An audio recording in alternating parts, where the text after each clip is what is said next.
So here's the thing. These are staples. These are healthcare. These are utility stocks. It's great that you've been able to hide out in them, but historically, their valuations are off the charts, no pun intended. Would you buy these now? Would you be buying them right here? I think this trade is largely done. These are great companies, but they can cut guidance too. We learned that this morning.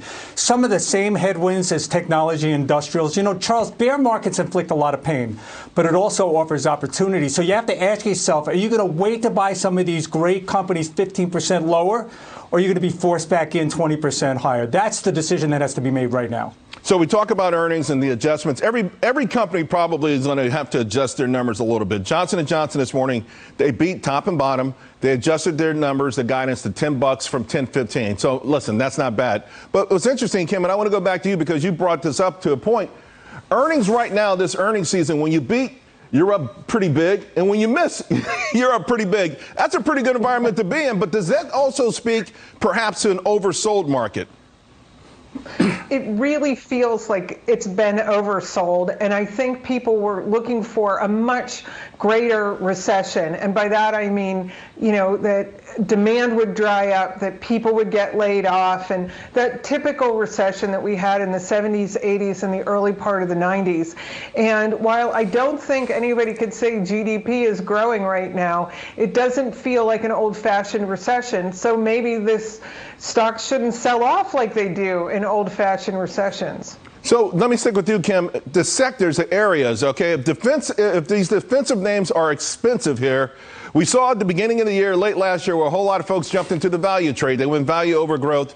Would that be the way to go? Because I got to be honest with you, these growth names, even for a trade, look like some of them are worth it because of the returns. Sure. Well, I think you can't really apply a label to a successful company. And what you really want to do is not reward last year's growth, but look for what's going to grow in the next 2 to 3 years, maybe out to 5 years. So I'm looking at companies that have those markers for growth. I believe in growth, but not necessarily just because it has a growth label on it. You have to do the work. David, what are you buying? You want a name? I'll give you a name. I'll give you a name that I've talked about. Okay, I'll give you a name I've talked about in the past. Nexstar Communications. Look, you want growth at the right price? This is it. At seven times PE, a 15% free cash flow yield. This is a company that is growing. This is a name that you want to own. You're going to get an earnings bump this year, probably 32%. This is an election year. You can bet both sides of the aisle are going to spend pretty heavily. Real quick, is this a bear cat bounce or does it matter anyway? A bear cat bounce. A bear when market stocks stop going. When stocks stop going down on bad news, that's a really good sign. We're right up against a downtrend line. A break above 39.36 takes out the near-term resistance. Real quick, Kim, does it matter in your mind, you know, whether this is a bear market bounce or not? I mean, good stocks are on. A lot of good stocks are on sale.